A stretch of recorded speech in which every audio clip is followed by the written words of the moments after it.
네, 이어서 간밤 낙폭이 컸던 뉴욕 증시 상황도 짚어보겠습니다. FOMC 발표를 앞두고 월가에서 자이언트 스텝에 대한 가능성을 제시하면서 뉴욕 증시 무너졌습니다. 연준의 행보에 대한 월가 시각 자세히 들여다보죠. 글로벌 콘텐츠부 오민지 기자 나와 있습니다.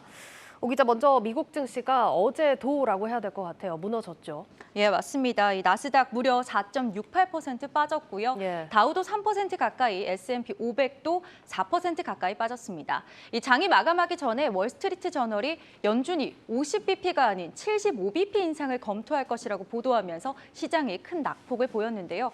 그러면서 월가의 공포지수라고 불리는 변동성 지수가 22.59% 급등한 34.02까지 치솟았습니다. FOMC 회의에서 자이언트 스텝이 결국 나올 것인지 시장이 촉각을 곤두세우고 있는 모습입니다. 네, 우리 시간으로 목요일 새벽 이 FOMC 발표가 되는데 이 75bp 자이언트 스텝이 현재 강하게 정말 예측이 나오고 있는 상황인가요? 네, 맞습니다. 지난주 미국 CPI 지수가 발표되고 나서요 급격하게 75bp 인상론에 무게가 실리고 있는 모습인데요. 네. 시카고 상품거래소 패드워치에서 현지 시간으로 오늘 새벽에 발표한 자료를 보면요. 75bp 인상 가능성에 점친 전문가들이 무려 93.3%였습니다. 네. 불과 한 주 전만 해도 50bp를 점쳤던 이 전문가들이 96.9%, 단 3%만이 75bp가 인상될 수 있다 이렇게 이야기를 했는데요. 일주일 만에 이 국면이 완전히 전환이 된 겁니다. 미국의 증권사 아머스트 피어폰트의 수석 이코노미스트는요. 5월 CPI 지수는 연준의 희망에 상당한 타격을 줬다라고 말하면서 연준은 앞으로 연준이 인플레이션을 억제하기 위해 얼마나 진지한지 시장에 매파적인 신호를 보낼 것이다 이렇게 분석을 했습니다. 이 연준이 매파적인 신호를 보낸다는 것은 이번 FOMC 발표에서 금리 인상의 폭을 확대할 것이다라는 겁니다. 그러면 앞서서 이제 기존의 50bp 인상을 점쳤던 투자 기관들은 어떤 입장입니까? 네, 인플레이션 상황이 심상치 않은 만큼 기존의 50bp 인상론을 지지했던 투자기관들도 하나둘씩 75bp 인상으로 전망을 바꾸고 있습니다. 네. 이 골드만삭스나 또 JP모간은 기존의 50bp 인상을 제시해 왔는데요.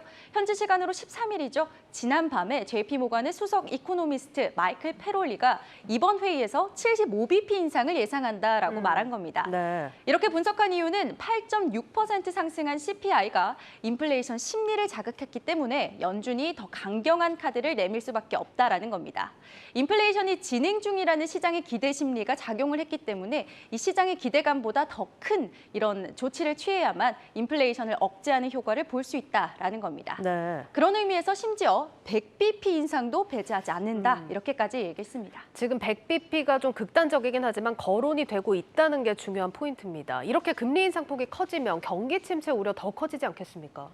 맞습니다. 연준이 금리 인상폭을 의미 있는 수준으로 올려야만 하는 상황이 오면서요. 미국의 경제학자들도 경기 침체 우려감이 확실해지고 있다라고 전망하고 있는데요. 네. 미국 파이낸셜 타임즈와 시카고대 시장조사센터 글로벌 마켓이 이달 초에 실시한 조사가 있습니다.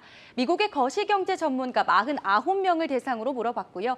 약 70%의 전문가가 2023년에 경기 침체가 올 수 있다라고 이야기했습니다. 예. 30%는 2024년 이후 단 한 명이 2022년 올해 경기 침체가 올 수 있다 이렇게 예측을 했습니다.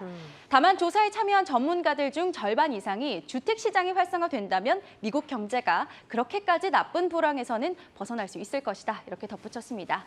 인플레이션이 좀처럼 잡히지 않는 상황에 금리 인상폭은 커질 것으로 예측되면서 경기 침체가 가시화되고 있다는 게 전문가들의 전망인데요.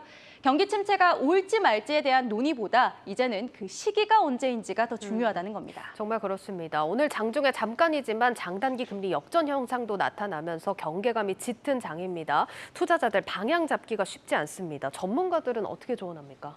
이런 경기 침체 우려감이 시장을 강하게 압박하고 있는 것은 사실입니다. 네. 경기 상황에 대해서 시장이 더 민감해지고 있는 만큼 이 경기 지표에 따라 변동성 장세는 확대될 수 있겠는데요. 알리안츠 인베스트먼트의 찰리 리플리 선임 투자 전략가도요. 위험 회피와 안전자산 선호 분위기가 강하다. 변동성에 대비하기 위해서 현금을 확보하는 것도 유효한 전략이다라고 이야기했습니다.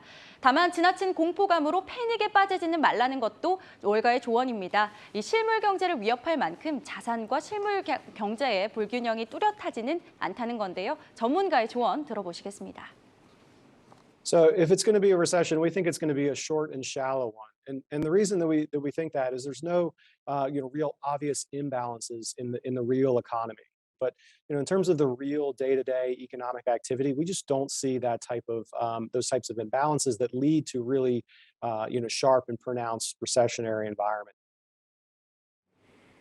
아직까진 불균형이 명백하게 나타나진 않고 있는 만큼 패닉에 빠지지 말라 이런 조언이었는데 어쨌든 너무 희망을 잃을 필요는 없다 이런 얘기죠. 네, 맞습니다. 이 제레미 시겔 와튼대 교수는요, 시장이 이미 침체를 선반영하고 있다라면서 지금이 오히려 저가 매수 기회가 될 수 있다고 이야기했고요. 예. 이 JP 모건의 마르코 폴라노빅 이 수석 전문가도요, S&P 500 연말에는 손실을 만회할 수 있을 것이다 이렇게 전망했습니다. 이 미국 증시에 악재가 겹치고 있지만 투자 전략 관점에서는 또 다른 기회가 될 수 있다라는 겁니다. 네, 뉴욕 증시 상황 글로벌 콘텐츠부 오민재 기자와 살펴봤습니다.